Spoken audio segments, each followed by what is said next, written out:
Hello, friends. Good morning. Welcome to today's Daily Dharma. Let's continue to explore this mind state of generosity. Very lovely mind state. I'm sure you have this experience of having something, having done something generous in the past, and it could be, even quite a ways in the past, years and years ago, and yet you still remember it, right?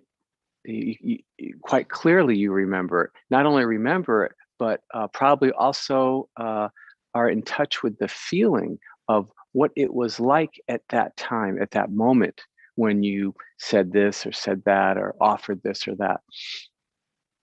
Why is this? Because this is a beautiful and powerful mind state. And that when we engage in acts of generosity, they really imprint and we remember them. I mean, we remember acts of cruelty, etc. It's not just that, but uh, there's a reason the Buddha talked about feeling or experiencing the benefits of generosity before, even while you're thinking about it. Oh, I think I'll do this for this person. It's like, oh, it feels good. You haven't even done it yet. It's just that rising up of wanting to do that is beautiful. And of course, doing it, but then afterwards as well, these things coming back to us. Very lovely mind state, which is why generosity is included in some of the contemplations that one can do at the beginning of a meditation to brighten the mind and heart, uplift it, right? Reflecting on things like one's sila, but also one's generosity, because it has that effect. It's beautiful, and when we reflect on it, we feel that. So, just all this to say, just pointing to the power of this mind state and of a single act of generosity. Very beautiful, very powerful, very transformative. Talked about, uh, some of the benefits of generosity yesterday. One of them being, in that moment of generosity, we are other oriented. We're not self oriented, and so that constriction around the sense of self can begin to loosen and open a bit in that moment. So again, on that level, also very powerful as it starts to cut right to the core of where our suffering is, which is this delusion of a solid, separate sense of self and all the suffering that stems from that wrong view. I'd like to just add today that just to put out there that perhaps to look at generosity as a choice. Now, nothing is truly kind of a choice, as everything is a sankhara, it's arising in the present moment due to conditions. And those conditions have to be there and present for that thing to arise. So same, generosity is a sankhara, all mind states are. And so we can't just will things into existence. It doesn't, there are too many other conditions happening. We don't have that level of control. But with intention is a powerful condition that will support anything, right? That you intend to do something, that intention is going to support that thing happening. So we intend to be mindful, that's one. And then, intend to be generous, that's one. And then being mindful, right? Being present for the thought, the feeling, oh, I'd like to do this for this person, say this, send this, give this, whatever. So being connected to that, being present for that when it arises is another one. And then, as I mentioned yesterday, in terms of our daily life practice, when that generous, say, thought arises based on the intention to be generous, and then the mindfulness is aware of that, we know, oh yes, I'd like to call so and so and wish them well. Then there can be a choice, like, okay, let me act on this. Let me follow through with this thought, this generous intention and thought. And so just to start to feel into, this is a choice I can make. I can start steering the ship in the direction of generosity. And that choice is supported by the intention and the mindfulness. I like to say that there's a Buddhist math equation, and it says mindfulness equals choice. Okay, let's do some of our formal practice. And as we're doing it, feeling into the generosity that may be present as we do it. Settling into the body.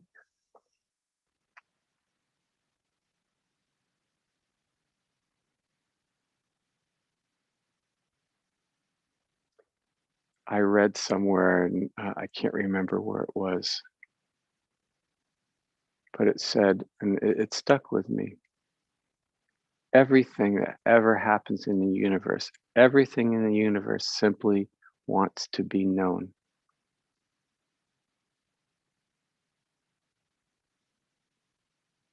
And so from that perspective, bringing our attention to anything is a generous act. It allows that thing to be known. Starting with just the body sitting here.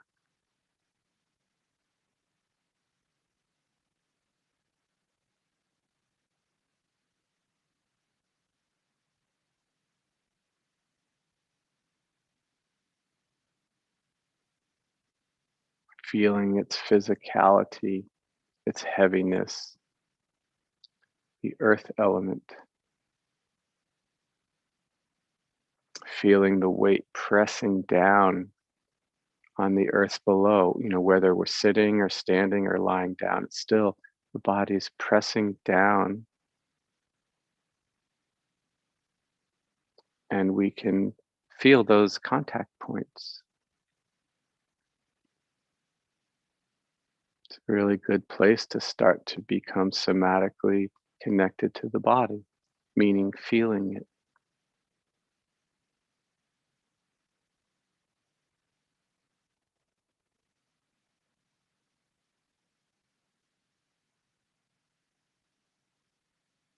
And this sense of offering our attention to the body,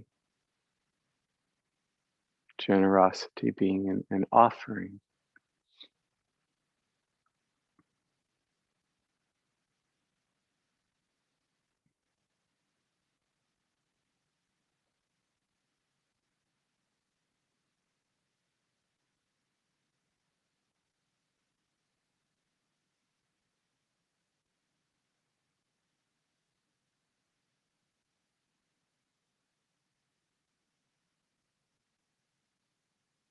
Feeling the body settle, feeling it settle, not thinking about it settling. Being present, connected somatically to the body as it settles.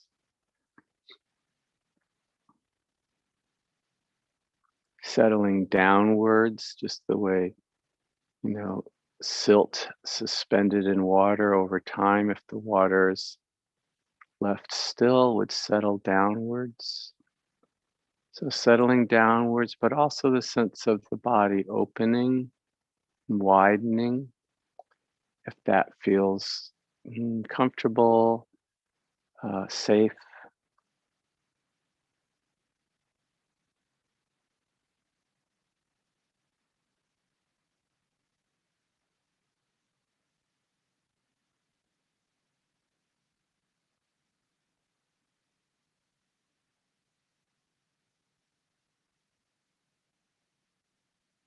Feeling the body at these contact points, and then perhaps feeling the body in a wider angled way, feeling the whole body sitting here, widening the attention to fill the whole body,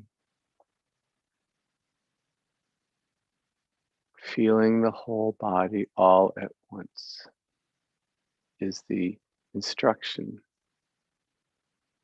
notice, what does that do to your attention when you hear the instruction, feel your whole body all at once? Does it widen? Does it soften a bit, perhaps? You're not bearing down on any one part of your body. You open to feel the whole body, don't you?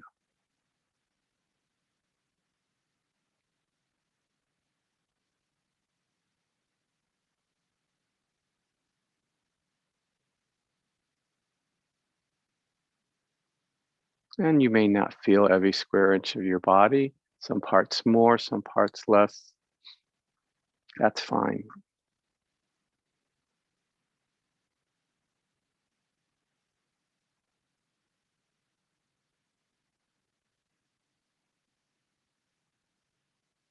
Being generous to feeling the body, not picking and choosing, I'll feel this, I won't feel that. Opening to the whole body,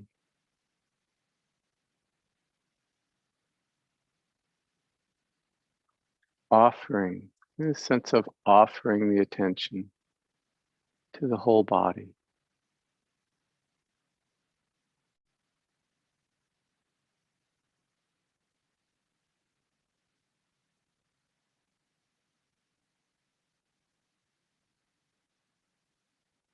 And as we sit here feeling the body, just very naturally start to also feel within the body this rhythm of sensations that are associated with the body breathing in and out, not separate from the other sensations necessarily. Maybe just swirling kind of with them. Also, at times, maybe the particular sensations associated with the breath do come to the fore a little bit more. That's fine.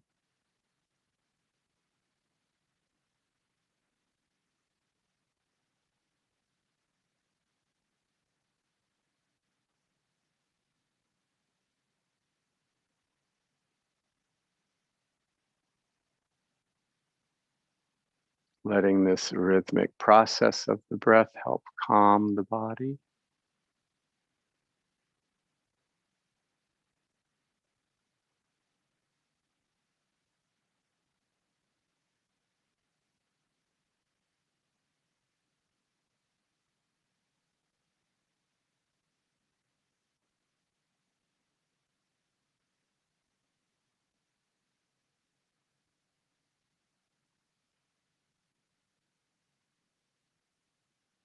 And to the degree that the attention stays connected to this calm body, then the mind starts to also become calm, both because it's staying steady and kind of gathered around this object of the calm body. So that the attention collecting around the object helps calm the mind, but also the object itself is calm. And the body and the mind absolutely affect one another. So the mind takes on a calm object, it'll start to take on that quality of calm.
Don't worry about the mind wandering away to the mind-made world.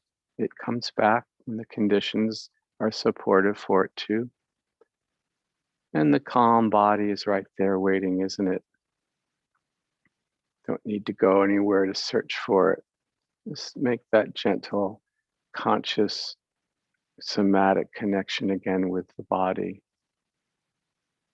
And then the breath will be right there.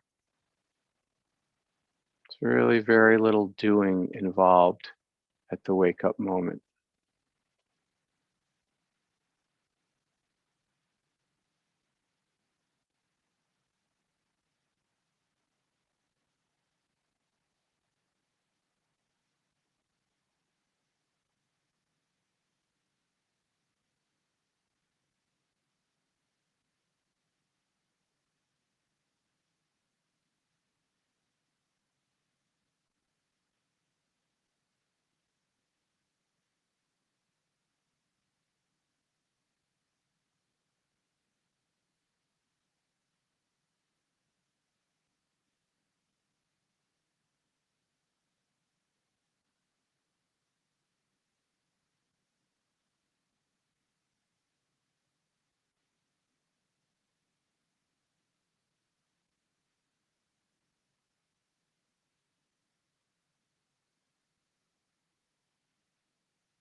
Now this sense of offering your attention to the sound of the bell. It just wants to be known.